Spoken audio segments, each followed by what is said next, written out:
Shundaq qilib boshlang'ich o'rta maktablarda o'qigan bo'ldim. Maktab hayotim har holda ko'ngilli ketdi.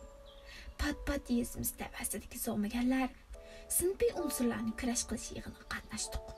Bundaq yig'inlarda maktabimizdagi sinfiy unsurlarning farzandlari bo'lmish savoddoshlarimiz kurash qilish sahnasiga elib chiqilib, ota-onalarining yanida turg'izib qo'yiladi. Men maktabimizdagi kambag'al dehqon, tuvan o'rta dehqon va boy dehqonlardan iborat ko'p sonli inqilobiy ommaning farzandlari bilan bir qatorda inqilobiy izbosarlar vazifasida turib, mundaq sinfiy kurashga qatnashganligimdan to'liq faxrlandim. O'tmishda so'mganlar, pomshiklarning qattiq ezishiga uchirgan kambag'al dehqonlar vakili yig'lab turib, o'tmish kun zamondagi echinishli kechirmishlarini so'zlab beradi. So'zlab kurash sahnasidagi beshiga qog'oz qapoq ko'ydirilib, qo'li bog'langan, bo'yniga zo'migar deb taxt esilgan qaysi bir sinfiy unsurdan "So'zla, men qilganlaring rostmi, emasmi?" deb so'raydi. Helqi zo'migar beshini aytgan holda "Rost" deb javob beradi. Bu tangsizlik, nohaqchiliklarni anglab, g'azabdan qanimiz qaynaydi. Mushtumlarimizni tugib, ko'zlarimizdan yosh akitdi. Gohi savoddoshlarimiz qasibini bosolmay, sahnaga yugurib chiqib, Helqi zo'migarga musht pashvo etib, achchiqni chiqarib oladi. Ondan shuar to'laydi. Biz tuvanda turib, mushtumimizni egiz ko'targanimizcha shuarga ovoz qo'shatdik. Butkul sinfiy kurash maydoni jarangliq shuar sadolarimiz bilan larzaga keladi. Maktabda hafta 10 kunda bir qaytim o'tmishni aslash tamoqi etib beradi. Bir kuni o'tmishni aslash tamoqini yeyib, qil qoldim balo qag'li. U kundik o'tmishni aslash tamoqiga maktab oshxonasi chamg'ur qaynoq tayyorlanadi. Chamg'ur qaynoqni ichib o'tib, o'tmishda kambag'al dehqonlar mushundaq chamg'ur qaynoq ichib deganda, bizning uydago hozir kunni chamg'ur qaynoq ichib Lekin bu chamg'ur qaynoq anam aytgan chamg'ur qaynoqdek ta'mli emas ekan, deb saptiman. Yanimda o'tirgan savodoshlarimdan birisi bu gapimni o'qituvchiga. U o'qituvchi bo'lsa, bu gapni maktab mudiriga yetkazibdi. Va meni Hamid Savod aslida boy dehqonning bolasi bo'lg'ashqa, o'tmish mehrin uzalmabdi. Bundaq deganligi hozirgi baxtiyor bayoshat zamonga qarchaplaganlik. Qasdan tutaq chiqarib, oshkora norozilik bildirganlik. Mushuni tutqi qilib, maktabimizdagi sinfiy kurash eni ojiz savodoshlarimizga ibrat tarbiyasi qilayli deb taklif beribdi. Maktab mudirimiz Bog'van dadamning yuzini qildimi yoki boshqa sabab bormi, u o'qituvchining taklifiga qo'shilmabdi.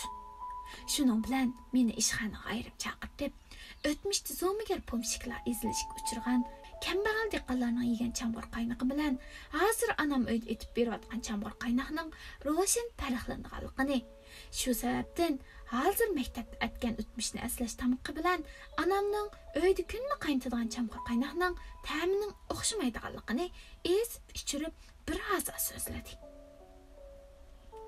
Mendan ikkinchilab mundaq gapni qilmaslikqa va'da oldi. Yana takrorlanib qolsa, buning balosiga ota-onamning chetib qolganligini alohida eskartdi. O'ttir maktabga chiqqandan keyin ashliq ishlab chiqarish asosining asosi degan sho'rning turkisida asosan dars o'tilmaydigan bo'ldi. Gamni chunqur qo'lab, ashliqni ko'plab yig'ib, jahongirlar va aksal inqilobchilarga zarba berish chaqirig'iga aktiv ovoz qo'shib, ishlab chiqarish amaliga aktiv qatnashdik. Nomimiz o'quvchi. Ammo dehqondan farqimiz yo'q edi. Bu jarayonda maktab mudirimizga to'tga qarshi unsur degan qalpoq kiydirilib, kurashga tortildi. Har kuni atigini maktabga manganda jildimizni bo'ynimizga esib olib, qo'limizga bir shisha botilka ilib oldik. Shishada liq suydik bor edi.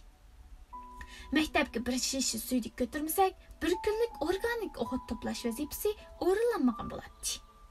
Maktabning keyindagi boqqa axlat chava, qo'mish yotoqlarni do'ylab, sirtini kakillay bilan suv vatgan, so'mchak organik o'g'it do'ylar bor edi. Akalgan shishadagi suydikni tizimlatgandan keyin, ashu o'g'it do'ysiga ustidagi to'shikdan qo'yadi. imtiyozdagi teraqchilik, Tomusdagi bug'doy o'rmisi, kuzdagi paxta terish emgaklarga to'liq qatnashatdik.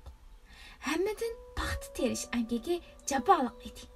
İşlep chiqish atridagi emgak kuchlari daryo chaqilirga ishlash, o'stan chipish, suv ambiri yasash hoshirga ketganligi uchun kiyvas etizliqdagi oppoq ichilib ketgan paxtalarni yig'ib olishga emgak kuchlari yetishmay qoladi. Bizning paxta yig'ib olishga chiqqan vaqtimiz dal 12 oyning oxiriga to'g'ri keladi. Havo ochiq kunlari qirovda, havo tutuq, qor yaqqan kunlari qorning orasidan paxta teratdik. So'g'oqni tonglab tugdiyib ketdik. Barmoqlarimiz ushib ketadi. To'liq o'ttir maktabni bitkizib, ishlab chiqarish amgaga tunji ishga chiqqan kunim kambag'al dehqon, tuvan o'ttir dehqon va boy dehqonlar va ularning bizga o'xshash amgak kuchi qatilgan bolalar bilan zo'miganlar, pomishiklar, sinfiy unsurlar va ularning amgak kuchi qatilgan bolalarning ayrim guruhi bo'lib, amgak qildiganligini bilib, ancha hayron qolmadim. Ular bizning guruhdagilarga qaraganda ko'proq og'ir ishlaydi ekan.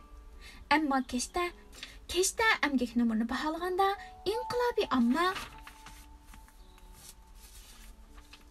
guruhsidagilar 8dan 10gacha nomer olsa, ular 4dan 5gacha nomer oldi ekan. Buningdan sirt 1 soatdan yarim soatgacha ta'lim-tarbiya qabul qildi ekan. Men ishlab chiqarish atridagi rasmiy a'zo bo'lib, to'liq bir oy o'tganda Zaynabxon bilan qayta uchrashib qoldim. Bu bir ayda atratning shuar yezish, tomlarga shuar chaplash, daryo chaqilga oshirga ketganlarga oshiq yetkazish ishlari bilan bo'lib, ishlab chiqarish atridimizning normal etizeriq amgiga qatnasha olmadim. Pomishchik, sinfiy unsurlar guruhsidagilar mayoq to'ngchangiliga benam oshqil ketgandan hamda 2 kun avval benamlikdan qaytib kelganligidan xabarim bor edi. U kuni kechda 2 guruhdagilar bir yerga yig'ilib nomer baholash ilib berildi.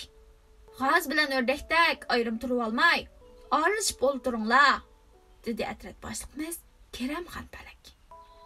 Inqilobiy amma guruhsidagilar paraqqa kulishdi, ammo hech kim qimq qilmadi. Sinfiy unsurlar guruhsidagilar kulmaydi. Peshin tuvan silishib olg'aydi. Beshiga nimkashi biyoq chigib, shiriq chapan kiyib olgan.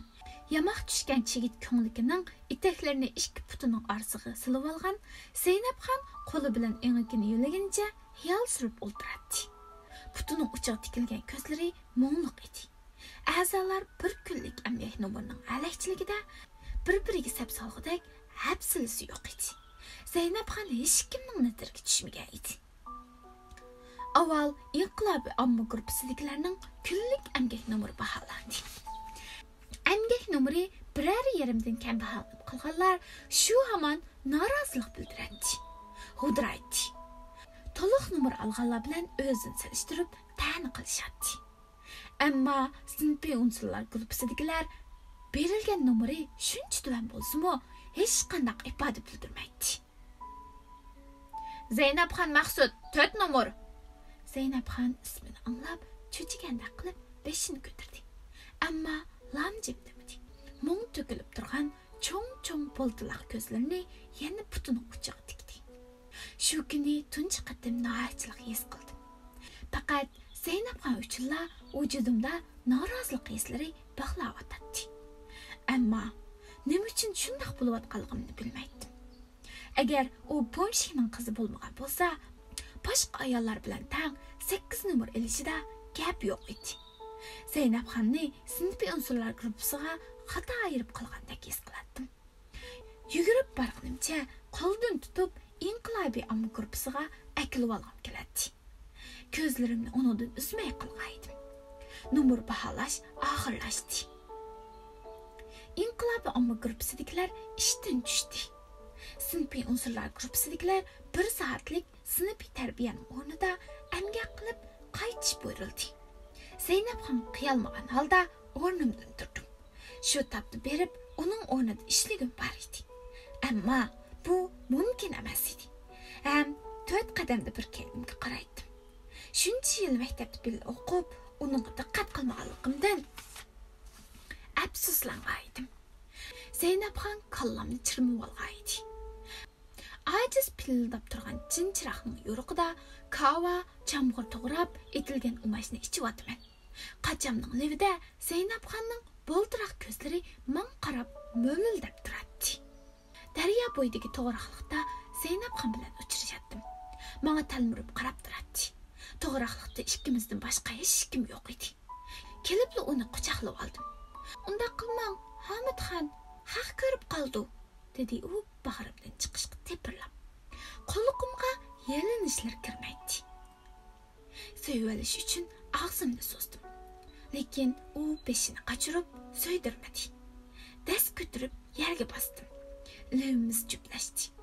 Shu hamon sherin bir to'yg'udan vujudim larziga keldi. Yotqinimni pomloqlab quchoqlagan holatda uyg'onib ketdim. Esimni yig'ib shayton otlab qolganimni his qildim. Tushimni hozirla ota-onam bilib qoldigandek huduqib ketdim. Xijil bo'ldim. Ammo ichimdan kishiga aytqusiz bir xushallik parlaydi. Yuragim hayajonli kipildab ketdi.